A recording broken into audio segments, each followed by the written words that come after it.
तुम मर गए और तुम्हारा जीवन मसीह के साथ परमेश्वर में छिपा हुआ है। The old you is dead. जो पुराना मनुष्य है वो Isn't that a good news? क्या ये अच्छी खबर नहीं है? क्योंकि लोग कहते हैं मेरे साथ ऐसा हुआ, मुझे बचपन में अब्यूज किया गया, मुझे बचपन में प्यार नहीं किया गया। अरे वो पुराना मनुष्य तो मर गया और एक नया मनुष्य तो परमेश्वर ने आपको दिया है। People say this happened to me. I was molested as a child. I was not loved. That old man is dead. You are a new creation. Okay, Christianity isn't about behavior modification. मसीहत व्यवहार बदलने के बारे में नहीं है। It's about God killing your old man and resurrecting a new man with Christ Jesus. ये है कि परमेश्वर आपके उस पुराने मनुष्य को मारकर एक नए मनुष्य को आपके बीच में से पैदा करता है, उत्पन्न करता है आपके अंदर से। Okay? So you're not fighting your past anymore. तो आप अपने बीते हुए कल से लड़ाई नहीं लड़ रहे हो अब। बोलो मैं अपने बीते हुए कल से लड़ाई नहीं कर रहा। You have been freed from it by your death. आप आजाद कर दिए गए हो उससे अपनी मृत्यु के द्वारा। So वो जो खैनी खाता था, गुटखा खाता था, सिगरेट पीता था, बीवी को पीटता था, गाली देता था, reckon your old man dead with Christ Jesus.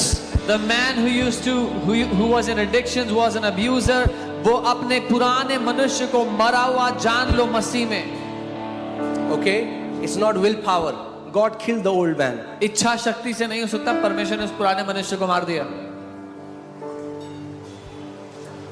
वो ऐसा है, पाप एक ऐसा वायरस है। सोचो, Sin is like a अगर मैं virus. आपको सिंपल भाषा में समझाऊं If I tell you in easier words, कि एक व्यक्ति है, उसके अंदर एक वायरस चला गया और वो ठीक नहीं हो सकता, that a virus और वो came inside virus the person. उसको अफेक्ट कर रहा है, जैसे रेबीज का आदमी पागलों की तरह बिहेव करने लग And जाता है। that virus is affecting the person like the virus of rabies. So Bible teaches us that sin is an inward personality that makes you do stupid things. Bible हमें ये सिखाती है कि पाप एक भीतरी व्यक्तित्व है जो आपसे बेवकूफी भरे काम करवाता है। So now God makes a plan. परमेश्वर ने एक योजना बनाई फिर। God says, I'll come like a man. परमेश्वर ने कहा मैं एक मनुष्य के रूप में आऊंगा। I'll identify with your sinfulness तुम्हारे पाप के स्वभाव के साथ मैं एक हो जाऊंगा and I'll die. और मर जाऊंगा। Kill that old man उस पुराने मनुष्य को मार and दूंगा then I'll resurrect. और फिर जी उठूंगा। When I'll resurrect, जब मैं जी उठता हूँ I'll resurrect with a new man. तो एक नए मनुष्य के साथ जी उठूंगा। इसीलिए बाइबल कहती है दूसरे कुरिन्थियों 5:17 में, यदि कोई मसीह में है तो वो एक नई सृष्टि है, पुरानी बातें बीत गई, देखो सब नया हो गया है। This is why the Bible says if therefore anyone is in Christ, he is a new creation. All things have passed away. All things have become new. So that person who was abused is dead and gone. You are a new creation. वो जिसका शोषण हुआ था वो चला गया, मर गया, आप एक नई सृष्टि हो। That person who was betrayed, that person who was raped, that person who was whatever happened, that old man is dead and gone. You are a new creation in Christ वो Jesus. जिसको धोखा दिया गया, जिसका बलात्कार हुआ, कुछ भी बुरा क्यों ना हुआ, वो व्यक्ति मारा जा चुका है। आप एक नई सृष्टि हो मसीह यीशु में। I'm prophetically speaking to a sister. मैं एक बहन से भविष्यवाणी के द्वारा बात कर रहा हूँ इस समय। Whatever they did to you, जो कुछ उन्होंने तुम्हारे साथ किया that's dead and gone. वो मर चुका है, बीत चुका है। There is no stain of sin on your life. आपके जीवन पर पाप का कोई दाग नहीं है। God sees you through the blood of Jesus. परमेश्वर आपको यीशु के लहू के द्वारा देखते You हैं। are holy.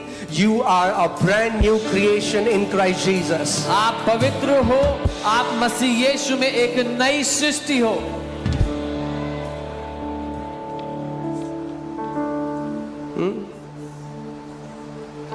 लोग आपको बोलेंगे अच्छा अब बहुत धर्मी बन रहे हैं। बोलो वो पुराना मनुष्य तो मर गया। If people say, "Oh, you're trying to be too righteous," say the old man is dead. You are not defined by what people did to you. You are defined what Christ did for you. आपकी पहचान इस बात से नहीं कि लोगों ने आपके साथ क्या किया है, आपकी पहचान इस बात से है जो मसीह ने आपके लिए किया है। बोलो मैं एक नई सृष्टि हूँ। Say, "I'm a new creation." बोलो मैं एक नई सृष्टि हूँ। Say, "I'm a new creation." परमेश्वर की नजर में पवित्र, ग्रहण योग्य। In the sight of God, you're holy and accepted. Okay. So none of you should be fighting with your past. आप में से कोई भी अपने बीते हुए कल से ना लड़ो. You're not that person. आप वो व्यक्ति नहीं हो. That's why Jesus said, when you believe in me, you get born again. इसीलिए यीशु ने कहा जब तुम मुझ पे विश्वास करते हो तो नया जन्म या ये दोबारा दूसरा जन्म पाते हो. नहीं है, It's ये not a second. आत्मा से जन्म लेना है दोबारा. It's being ये birthed, उद्धार को पाना है. being birthed from the Spirit of God Amen. to receive salvation. मैं शरीर से जन्मा, जो शरीर से जन्मा वो मेरा शारीरिक जन्मदिन है, जब मेरी माता के गर्भ से मैं पैदा हुआ.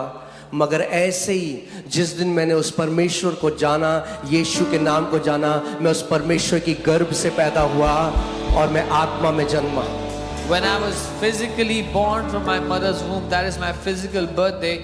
But when I came to know the name of Jesus, I was born from the Spirit of God. Third, you were buried with him. तीसरा, आप उसके साथ गाड़े जा चुके हो. Therefore, we were buried with him through baptism into death. Romans 6:4. रोमी 6 उसका 4, उसकी मृत्यु के बपतिस्मा पाने से हम उसके साथ गाड़े गए.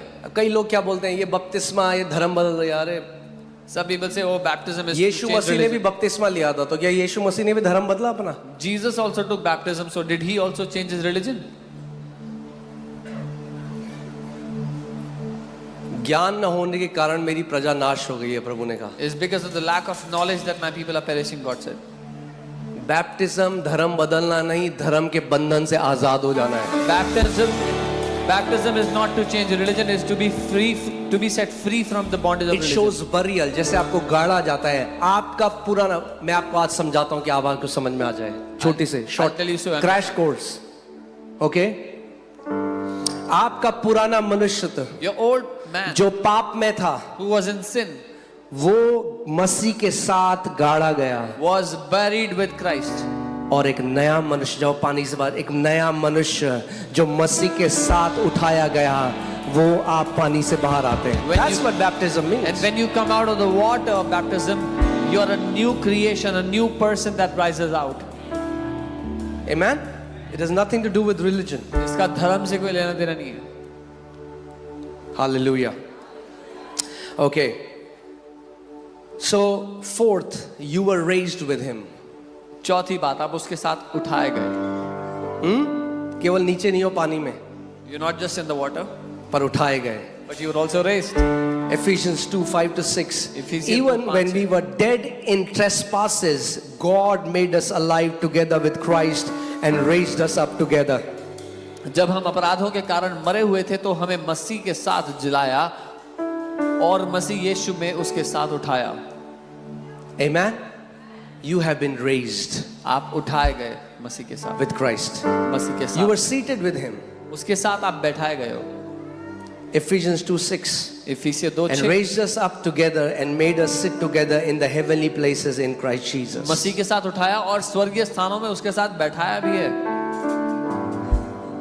Right now, इस समय you are seated with Christ in heavenly places. आप स्वर्ग